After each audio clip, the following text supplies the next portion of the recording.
irían en pos de Jehová y guardarían sus mandamientos, sus testimonios y sus estatutos con todo el corazón y con toda el alma, y que cumplirían las palabras del pacto que estaba en aquel libro, escrito en aquel libro, y todo el pueblo confirmó el pacto. Esa es la lectura del rey Josías cuando encontraron el libro de la ley. Y aquí vamos a leer lo que el rey Josías hizo. Recuerden que él comenzó a reinar a los 8 años y él hace una reforma que se llama la reforma legal, y juntamente con él quien profetiza en su tiempo es Jeremías, y Jeremías hace una reforma espiritual. Jeremías trae la voz del profeta al pueblo de Dios. Entonces Josías y Jeremías fueron contemporáneos, uno como ejecutivo, como rey de Israel, y el otro como profeta de Dios.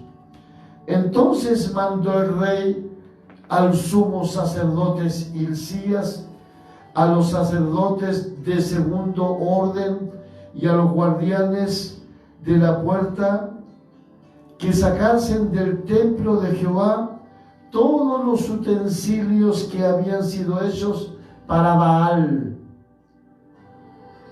para Acera y para todo el ejército de los cielos, y los quemó fuera de Jerusalén en el camino de Cedeón, e hizo llevar la ceniza de ellos a Betel. Quemó todos estos utensilios. El 5 dice: y quitó a los sacerdotes idolátricos que habían puesto los reyes de Judá para que quemasen incienso en los lugares altos en las ciudades de Judá y en los alrededores de Jerusalén, y asimismo a los que quemaban incienso a Baal, al sol y a la luna, y a los signos del zodiaco, y a todo el ejército de los cielos. Hizo también sacar la imagen de Acera fuera de la casa de Jehová, fuera de Jerusalén, al valle de Cedeón, y la quemó en el valle de Cedrón, y la convirtió en polvo, y echó el polvo sobre los sepulcros de los hijos del pueblo. Además derribó los lugares de prostitución idolátrica que estaba en la casa de Jehová, en los cuales tejían las mujeres tiendas para Acera.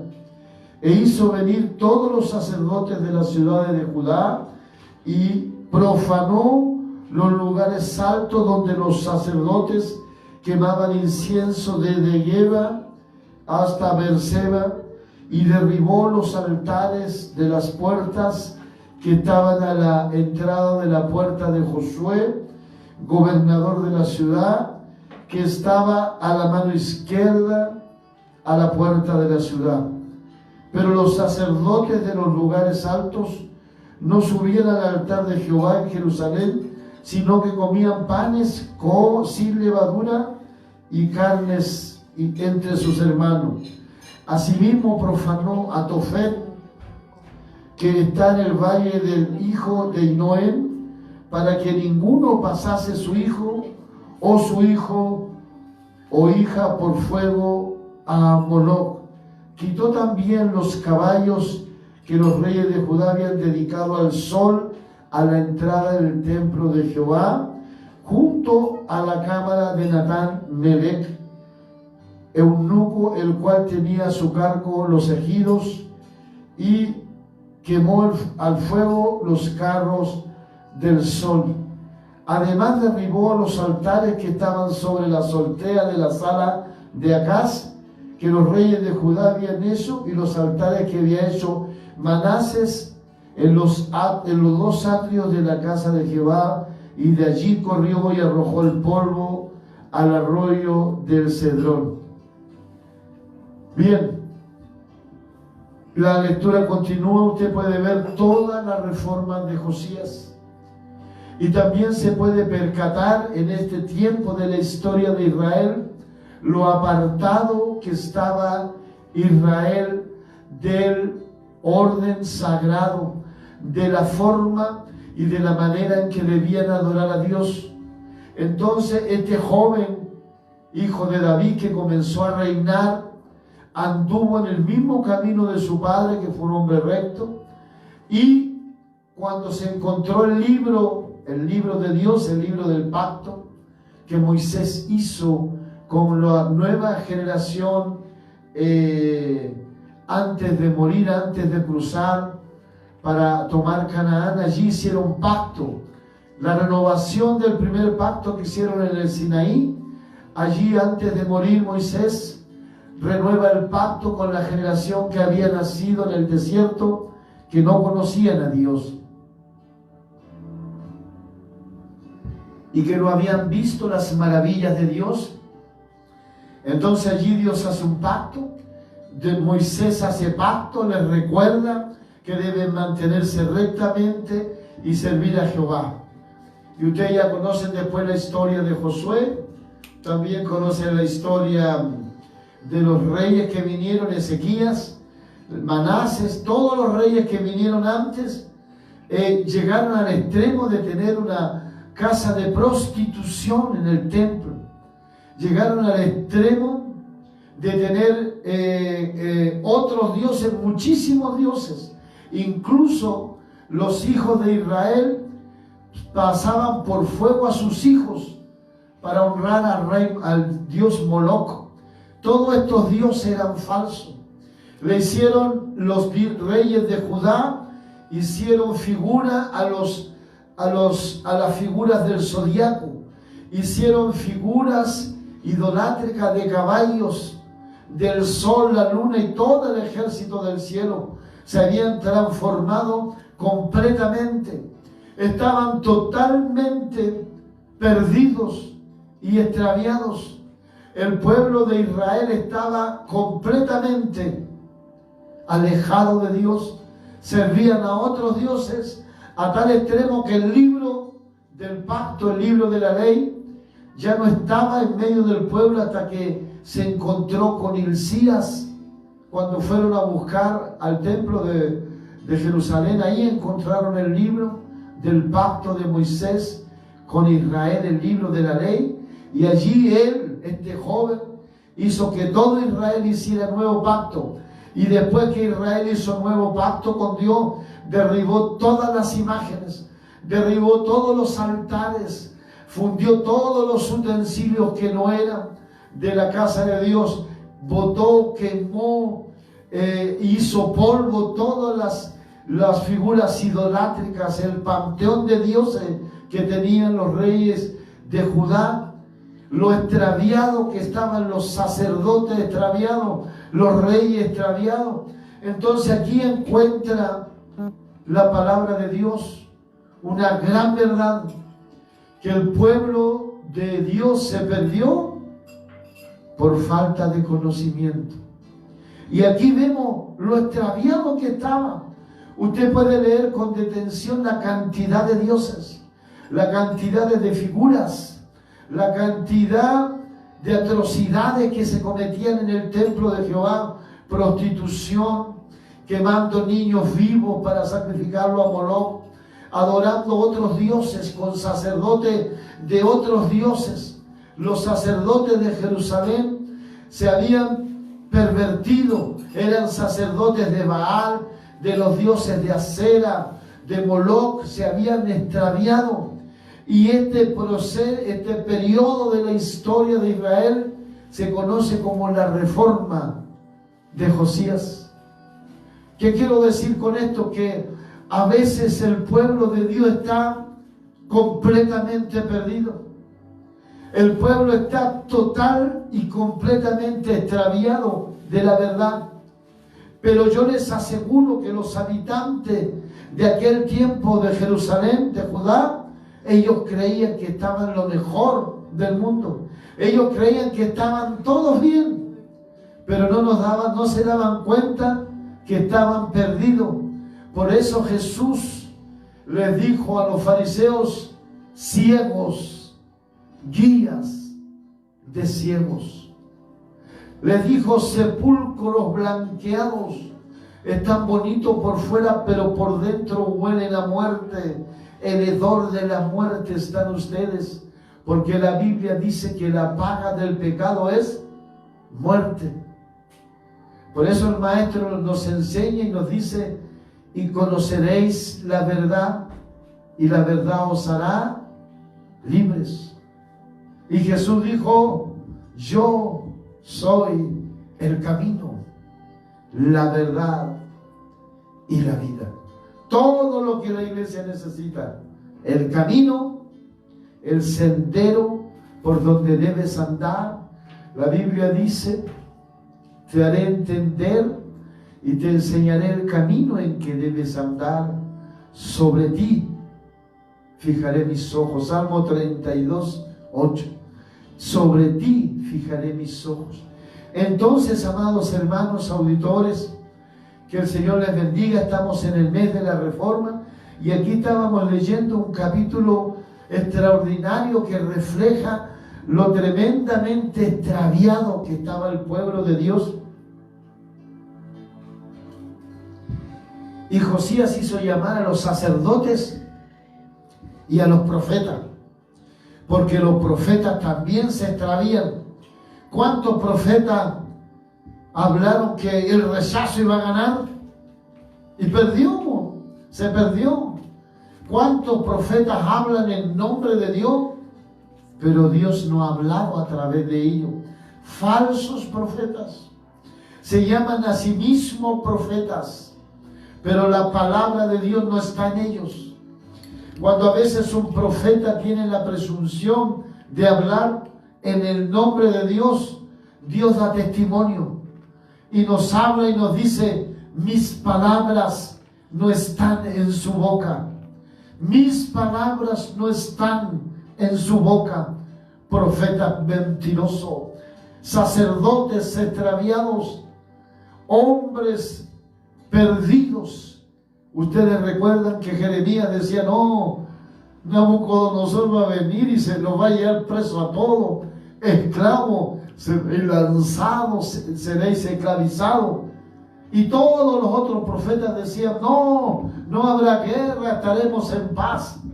Profetas mentirosos, falsos e hipócritas, sin temor de Dios, porque profetizan diciendo que Dios les ha hablado y Dios no les ha hablado nada. Mentirosos. Pero un día Dios también los llamará a su presencia. Y aquí estaba el pueblo de Israel total y completamente extraviado. Y Dios tuvo que mandar a alguien para que volviera a nacer la fe, para que volviera a resurgir la verdadera fe del Éxodo, del Levítico, la verdadera fe del Dios de Israel, un Dios amoroso, misericordioso. Pero a veces cuando usted es bendecido, a veces cuando usted es prosperado, se olvida de su Dios. Muchas personas que llegaron a la iglesia enfermos, Dios los sanó y después se fueron, se olvidaron de Dios. Muchos que llegaron pobres a la iglesia, Dios los bendijo y se olvidaron de Dios. Muchos que llegaron tristes, Dios trajo paz, consuelo y alegría y abandonaron la iglesia. Pero ¿cómo están ellos? Extraviados. Pero ellos juran que van directo al cielo. No, señores. La Biblia nos dice muy sencillo, muy simple: el que conmigo no recoge, dijo Jesús, desparrama. Mis ovejas conocen mi voz y me siguen. Usted que está lejos de Dios está justificándose, pero usted no puede justificarse a sí mismo. Es Dios, a través del sacrificio de Jesucristo, que nos justifica, y por la fe somos justificados. Dios usó a este joven rey Josías y después usó a nuestro Jesucristo para renovar la fe, para traer una fe viva, una fe renovada, una fe poderosa, potente, una fe verdadera. Un hombre que hablaba con rectitud frente a simples, a hombres y a grandes, a indoctos, a doctos, a maestros, a fariseos, a saduceos, a pescadores, a cobradores de impuestos, trabajadores del servicio de impuestos internos hoy día. Un hombre que habló a todos por igual. Jesucristo trajo la verdadera palabra de Dios, y uno de los grandes hombres de Dios que vino a Jesús le dijo Raboní, que significa maestro de maestro, y le dice sabemos, es decir, el Sanedrín sabe que has venido de Dios, porque nadie puede hacer las obras que tú haces si no le fuere dado del Padre. Sabemos que has venido de Dios. Y aun cuando sabían, lo enjuiciaron falsamente, lo condenaron y lo mataron en muerte de cruz. Y así la iglesia continuó caminando, y la iglesia caminó, una iglesia perseguida, una iglesia itinerante, una iglesia de catacumba, una iglesia proscrita, una iglesia en éxodo, porque los cristianos de Jerusalén fueron derramados por toda la tierra para que la palabra de Dios corra. Y aunque estaban muchos de ellos presos, decía el apóstol Pablo, la palabra del Dios vivo no está presa. Y trajo un avivamiento en Pentecostés. Dios trajo un gran avivamiento para que el pueblo de Dios conociese el poder del Dios de Israel. Y estamos en este tiempo, en el mes de la Reforma, y por siglos la iglesia caminó perseguida, y con Constantino la religión cristiana pasa a ser la religión de Estado. Y allí, cuando los cristianos toman el poder, allí cuando hombres inescrupulosos que aman solo el poder por el poder, que les otorga posición social, estatus social, que les otorga beneficios económicos, muchos hombres importantes aceptaron la religión cristiana, la adoptaron como su religión, pero no por un sincero deseo de servir al Dios del cielo, sino por formar parte del gobierno, enriquecerse, extorsionar al pueblo, destruir al pueblo. Y allí la Iglesia Católica caminamos juntos hasta aquel 31 de octubre de 1517, cuando un joven monje, sin saber lo que estaba haciendo, sin saber que traería la revolución más grande de todos los tiempos, clamó en la universidad en la Universidad de Wittenberg sus 95 tesis de discusión académica. Y así Dios, a través de la historia, Dios siempre va levantando hombres llenos del poder de Dios, con una palabra fresca, con una palabra viva, con una palabra de poder.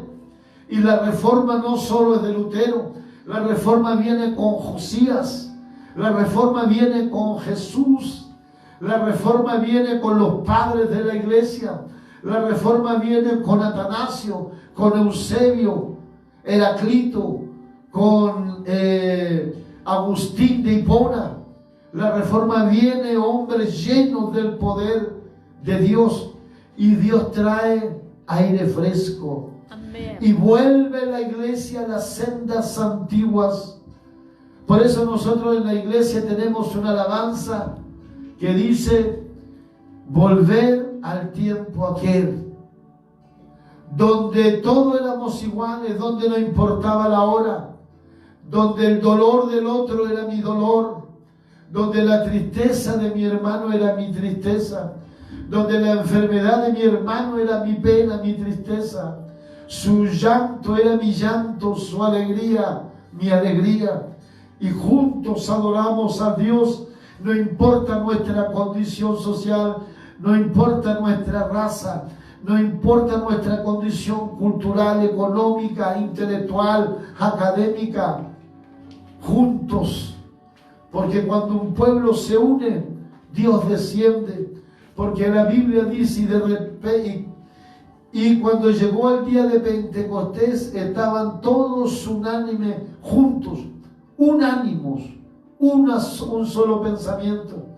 Y de repente vino del cielo un estruendo como de un viento recio que soplaba, el cual llenó toda la casa donde estaban sentados, y se les aparecieron lenguas repartidas como de fuego, y comenzaron a hablar en nuevas lenguas según el Espíritu les daba que hablasen. Amén.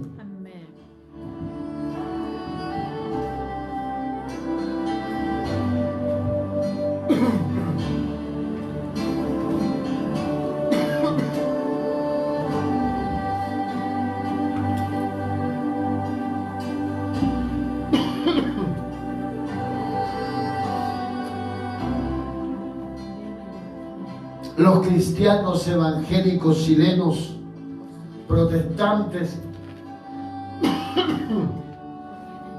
somos historia. No nacimos de la noche a la mañana.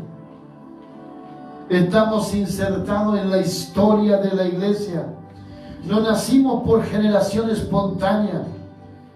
Venimos de la iglesia católica. Es verdad que hasta el año 1521 fue una sola iglesia. Luego nos separamos de esa iglesia. Los protestantes nos separamos en Lutero de esa iglesia y nos constituimos en la verdadera iglesia de Dios, la llamada iglesia evangélica protestante reformada, donde todos adoramos a un solo Dios, donde no nos inclinamos a hombres, donde no le hipotecamos al hombre nuestro pecado, sino que nos enfrentamos directo con Dios a través de su Hijo Jesucristo. La actividad de Dios no terminó cuando Jesucristo resucitó y ascendió a los cielos. No, allí comenzó la actividad de Dios y continuó trabajando hasta Pentecostés, y a través de los siglos, a través de del canon sagrado que se constituyó la Biblia, con 72 libros traducidos en la Vulgata. Están traducidos los 72 libros desde los textos originales. Tenemos también todo el Antiguo Testamento en la Septuaginta, que es la versión griega. La Biblia, el canon sagrado, está constituido por 72 libros. Ellos constituyeron el canon, la Biblia de la iglesia. Entonces, amados hermanos, nosotros los cristianos no partimos de cero, partimos con Jesucristo. Yo voy a entregar un estudio de la Reforma para que usted entienda de dónde venimos, que no nacimos así como algo mágico, sino que venimos en la historia con la Iglesia Católica. Hasta 1521, año en que nos separamos de la iglesia, éramos una sola iglesia. Y en ese año nos separamos de la Iglesia Católica y nos constituimos la Iglesia Protestante Evangélica Reformada, independiente del credo confesional al cual ascribamos. Todos nacimos en la Reforma, todos venimos de la Reforma de Lutero, pero Lutero cosechó lo que otros sembraron. Santo es el Señor. Lutero fue el que concretó la Reforma, pero tenemos a tres personajes que fueron determinantes en la historia de la Reforma. Y allí tenemos al gran John Wycliffe, que se le conoció como el lucero de la mañana de la Reforma, y tenemos a John Hughes, conocido como el padre de la Reforma, a quien quemaron vivo, hombres extraordinariamente inteligentes, sabios, sacerdotes doctos que llegaron a ser rectores de universidad, catedráticos, pastores y maestros. La iglesia evangélica protestante reformada tiene una historia que nos constituye y que cumplimos ahora el 31 de octubre. ¿Cuántos años cumplimos? 1521. ¿Cuántos años cumplimos? Sáquelo usted. Lutero clavó su tesis el 17 de octubre de 1900. Pero 4 años después nos separamos en la dieta de Worms de la Iglesia Católica. Es decir, tenemos separado de la Iglesia Católica 499 años. Pero algunos cuentan 503 años, pero no. En 1517 Lutero simplemente clavó sus 95 tesis y pasaron 4 años hasta 1521, cuando nos separamos de la Iglesia Católica y nace con Lutero la Iglesia Protestante Evangélica Reformada. Y se llama protestante. Ya les vamos a contar. Vamos a partir, yo creo que ya la próxima semana, con John Wycliffe, un personaje extraordinario, y no alcanzaremos a verlo, pero Dios, cuando la iglesia se pierde, Dios llama a hombres llenos de sabiduría, del conocimiento de la palabra de Dios, de sabiduría divina, y llenos del poder, hombres intelectuales, hombres sencillos, pero que se pararon de pie frente al mismo diablo, que se pararon de pie y no tuvieron temor de decirle la verdad a la iglesia, que se había extraviado, que la iglesia había perdido el rumbo, que la iglesia tenía ídolos, que la iglesia se había extraviado completamente de quién es el camino, la verdad y la vida. La próxima semana veremos, el día miércoles, el primer personaje de la Reforma, porque nosotros tenemos memoria, porque un pueblo sin memoria es un pueblo que es fácilmente arrastrado por los lobos. Muchos lobos entran en la iglesia, muchos sinvergüenzas, ladrones, manipuladores, que fingen milagros, que utilizan la publicidad para engañar a la gente sencilla. Por eso mi consejo es: lea la palabra para que nadie los engañe. Lea la palabra porque en ella está la verdad, para que nadie los engañe, para que nadie los mienta, para que nadie lo abuse de ustedes, para que nadie los manipule. Tenemos gente que está dedicada exclusivamente a manipular a la iglesia cristiana, a sacarles dinero. Hombres sin vergüenza, ladrones, mercenarios del evangelio, que no pueden llamarse evangélicos.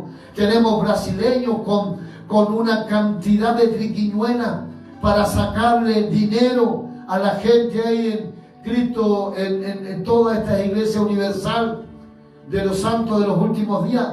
En todos lados engañan al pueblo, pero usted lea la palabra para que nadie los engañe y a través de ella conozca a Jesús, porque Él dice: conoceréis la verdad y la verdad os hará libre. Eso dice Jesús. Amén. Amén.